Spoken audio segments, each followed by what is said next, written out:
Hello, everybody. Welcome to today's Reading Through the Bible in 365.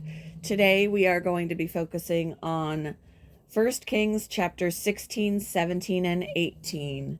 We are not going to be reading out of Luke today because I read too far yesterday and covered what today's reading would have been.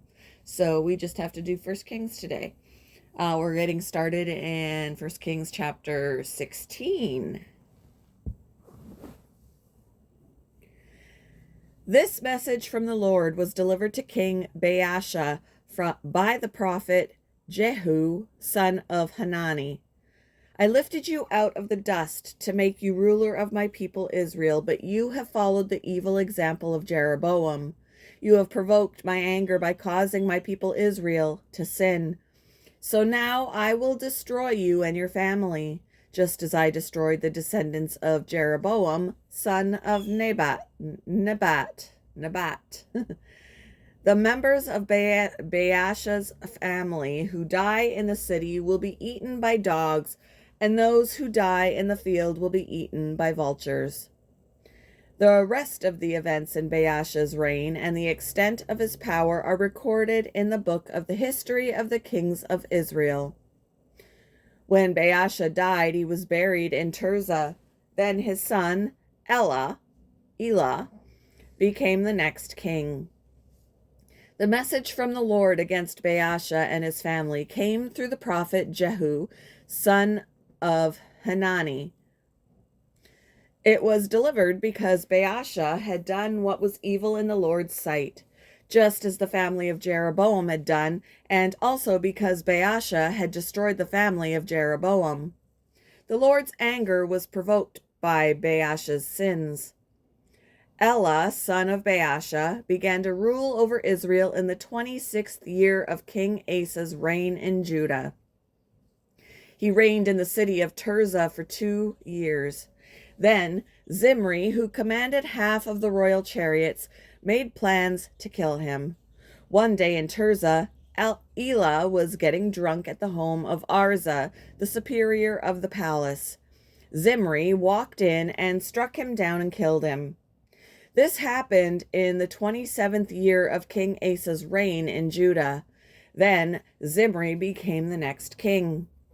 Zimri immediately killed the entire royal family of Baasha, leaving him not even a single male child.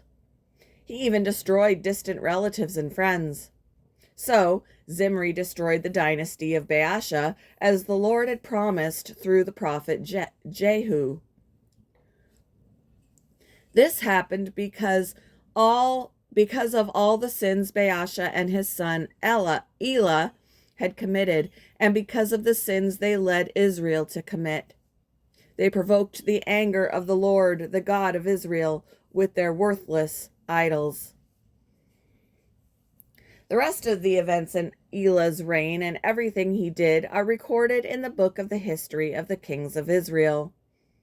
Zimri began to rule over Israel in the 27th year of King Asa's reign in Judah, but his reign in Tirzah lasted only 7 days.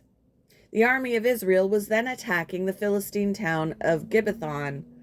When they heard that Zimri had committed treason and had assassinated the king, that very day they chose Omri, commander of the army, as the new king of Israel.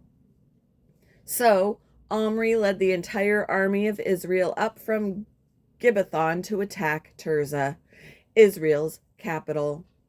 When Zimri saw that the city had been taken, he went into the citadel of the palace and burned it down over himself and died in the flames. For he too had done what was evil in the Lord's sight. He followed the example of Jeroboam in all the sins he had committed and led Israel to commit. The rest of the events in Zimri's reign and his conspiracy are recorded in the book of the history of the kings of Israel. But now the people of Israel were split into 2 factions. Half the people tried to make Tibni, son of Ginath, their king, while the other half supported Omri. But Omri's supporters defeated the supporters of Tibni. So Tibni was killed, and Omri became the next king. Omri began to rule over Israel in the 31st year of King Asa's reign in Judah. He reigned 12 years in all, 6 of them in Tirzah. Then Omri bought the hill now known as Samaria from its owner, Shemer, for 150 pounds of silver. He built a city on it and called the city Samaria in honor of Shemer. But Omri did what was evil in the Lord's sight, even more than any of the kings before him. He followed the example of Jeroboam, son of Nebat, in all the sins he had committed and led Israel to commit. The people provoked the anger of the Lord, the God of Israel, with their worthless idols. The rest of the events in Omri's reign, the extent of his power, and everything he did are recorded in the book of the history of the kings of Israel. When Omri died, he was buried in Samaria. Then his son Ahab became the next king. Ahab, son of Omri, began to rule over Israel in the 38th year of King Asa's reign in Judah. He reigned in Samaria 22 years. But Ahab, son of Omri, did what was evil in the Lord's sight, even more than any of the kings before him. And as though it were not enough to follow the sinful example of Jeroboam, he married Jezebel, the daughter of King Ethbaal of the Sidonians, and he began to bow down in worship of Baal. First, Ahab built a temple and an altar for Baal in Samaria. Then he set up an Asherah pole. He did more to provoke the anger of the Lord, the God of Israel, than any of the other kings of Israel before him. It was during his reign that Hiel, a man from Bethel, rebuilt Jericho. When he laid its foundations, it cost him the life of his oldest son, Abiram. And when he completed it and set up its gates, it cost him the life of his youngest son, Segub. This all happened according to the message from the Lord concerning Jericho, spoken by Joshua, son of Nun. Chapter 17. Now Elijah, who was from Tishbe in Gilead, told King Ahab, "As surely as the Lord, the God of Israel, lives, the God I serve, there will be no dew or rain during the next few years until I give the word." Then the Lord said to Elijah, "Go to the east and hide by Kiriath Brook, near where it enters the Jordan River. Drink from the brook and eat what the ravens bring you, for I have commanded them to bring you food." So Elijah did as the Lord told him and camped beside Kiriath Brook, east of the Jordan. The ravens brought him bread and meat each morning and evening, and he drank from the brook. But after a while the brook dried up, for there was no rainfall anywhere in the land. Then the Lord said to Elijah, "Go and live in the village of Zarephath, near the city of Sidon. I have instructed a widow there to feed you." So he went to Zarephath. As he arrived at the gates of the village, he saw a widow gathering sticks, and he asked her, "Would you please bring me a little water in a cup?" As she was going to get it, he called to her, "Bring me a bite of bread too." But she said, "I swear by the Lord your God that I don't have a single piece of bread in the house, and I only have a handful of flour left in the jar and a little cooking oil in the bottom of the jug. I was just gathering a few sticks to cook this last meal, and then my son and I will die." But Elijah said to her, "Don't be afraid. Go ahead and do just what you've said, but make a little bread for me first. Then use what's left to prepare a meal for yourself and your son. For this is what the Lord, the God of Israel, says: There will always be flour and olive oil left in your containers until the time when the Lord sends rain and the crops grow again." So she did as Elijah said, and she and Elijah and her family continued to eat for many days. There was always enough flour and olive oil left in the containers, just as the Lord had promised through Elijah. Sometime later, the woman's son became sick. He grew worse and worse, and finally he died. Then she said to Elijah, "O man of God, what have you done to me? Have you come here to point out my sins and kill my son?" But Elijah replied, "Give me your son." And he took the child's body from her arms, carried him up the stairs to the room where he was staying, and laid the body on his bed. Then Elijah cried out to the Lord, "O Lord my God, why have you brought tragedy to this widow who has opened her home to me, causing her son to die?" And he stretched himself out over the child 3 times and cried out to the Lord, "O Lord my God, please let this child's life return to him." The Lord heard Elijah's prayer, and the life of the child returned, and he revived. Then Elijah brought him down from the upper room and gave him to his mother. "Look," he said, "your son is alive." Then the woman told Elijah, "Now I know for sure that you are a man of God, and that the Lord truly speaks through you." Chapter 18. Later on, in the 3rd year of the drought, the Lord said to Elijah, "Go and present yourself to King Ahab. Tell him that I will soon send rain." So Elijah went to appear before Ahab. Meanwhile, the famine had become very severe in Samaria. So Ahab summoned Obadiah, who was in charge of the palace. Obadiah was a devoted follower of the Lord.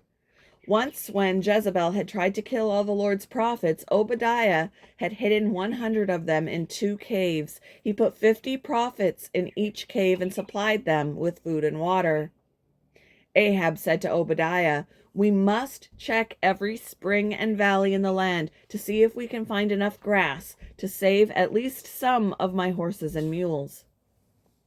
So they divided the land between them. Ahab went one way by himself, and Obadiah went another way by himself. As Obadiah was walking along, he suddenly saw Elijah coming toward him. Obadiah recognized him at once and bowed low to the ground before him. "It is really you." "No, is it really you, my lord Elijah?" he asked. "Yes, it is," Elijah replied. "Now go and tell your master Elijah is here." "Oh, sir," Obadiah protested, "what harm have I done to you that you are sending me to my death at the hands of Ahab? For I swear by the Lord your God that the king has searched every nation and kingdom on earth from end to end to find you. And each time he was told Elijah isn't here, King Ahab forced the king of that nation to swear to the truth of his claim. And now you say, 'Go and tell your master Elijah is here.' But as soon as I leave you, the Spirit of the Lord will carry you away to who knows where. When Ahab comes and cannot find you, he will kill me. Yet I have been a true servant of the Lord all my life. Has no one told you, my Lord, about the time when Jezebel was trying to kill the Lord's prophets? I hid 100 of them in 2 caves and supplied them with food and water. And now you say, go and tell your master, Elijah is here. Sir, if I do that, Ahab will certainly kill me."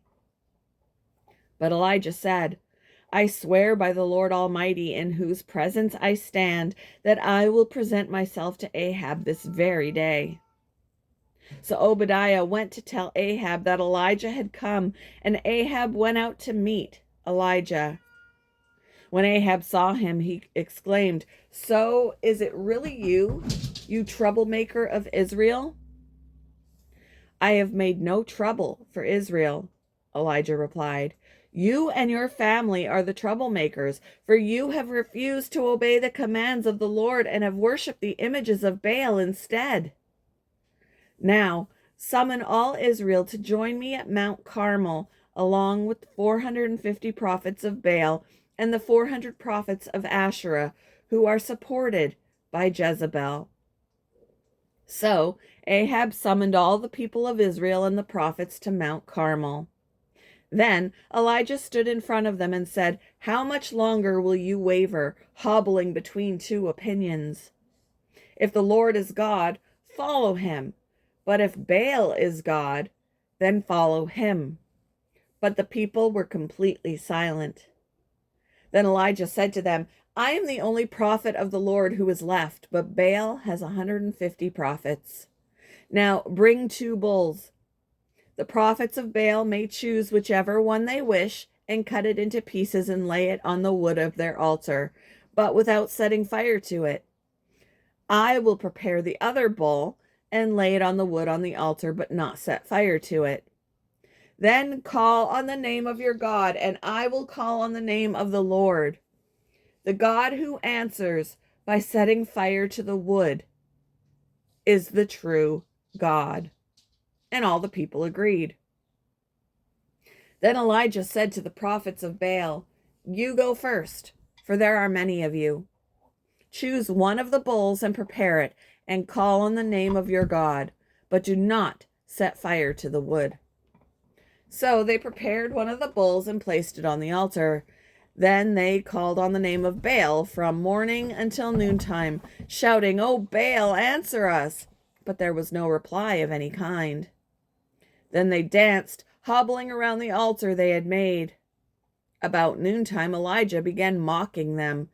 "You'll have to shout louder," he scoffed, "for surely he is a god. Perhaps he is daydreaming or is relieving himself. Or maybe he is away on a trip or is asleep and needs to be wakened." So they shouted louder, and following their normal custom, they cut themselves with knives and swords until the blood gushed out. They raved all afternoon until the time of the evening sacrifice, but still there was no sound, no reply, no response. Then Elijah called to the people, "Come over here." They all crowded around him as he repaired the altar of the Lord that had been torn down. He took 12 stones, one to represent each of the tribes of Israel, and he used the stones to rebuild the altar in the name of the Lord. Then he dug a trench around the altar large enough to hold about 3 gallons. He piled wood on the altar, cut the bull into pieces, and laid the pieces on the wood. Then he said, "Fill 4 large jars with water and pour the water over the offering and the wood." After they had done this, he said, "Do the same thing again." And when they were finished, he said, "Now do it a 3rd time." So they did as he said, and the water ran around the altar and even filled the trench. At the usual time for offering the evening sacrifice, Elijah the prophet walked up to the altar and prayed, "O Lord, God of Abraham, Isaac, and Jacob, prove today that you are God in Israel and that I am your servant. Prove that I have done all this at your command. O Lord, answer me. Answer me so these people will know that you, O Lord, are God and that you have brought them back to yourself." Immediately, the fire of the Lord flashed down from heaven and burned up the young bull, the wood, the stones, and the dust. It even licked up all the water in the trench. And when all the people saw it, they fell face down on the ground and cried out, "The Lord, he is God. Yes, the Lord is God." Then Elijah commanded, "Seize all the prophets of Baal. Don't let a single one escape." So the people seized them all, and Elijah took them down to the Kishon Valley and killed them there. Then Elijah said to Ahab, "Go, get something to eat and drink, for I hear a mighty rainstorm coming." So Ahab went to eat and drink, but Elijah climbed to the top of Mount Carmel and bowed low to the ground and prayed with his face between his knees. Then he said to his servant, "Go and look out toward the sea." The servant went and looked, then returned to Elijah and said, "I didn't see anything." 7 times Elijah told him to go and look. Finally, the 7th time, his servant told him, I saw a little cloud about the size of a man's hand rising from the sea." Then Elijah shouted, "Hurry to Ahab and tell him, 'Climb into your chariot and go back home. If you don't hurry, the rain will stop you.'" And soon the sky was black with clouds. A heavy wind brought a terrific rainstorm, and Ahab left quickly for Jezreel. Then the Lord gave special strength to Elijah. He tucked his cloak into his belt and ran ahead of Ahab's chariot all the way to the entrance of Jezreel.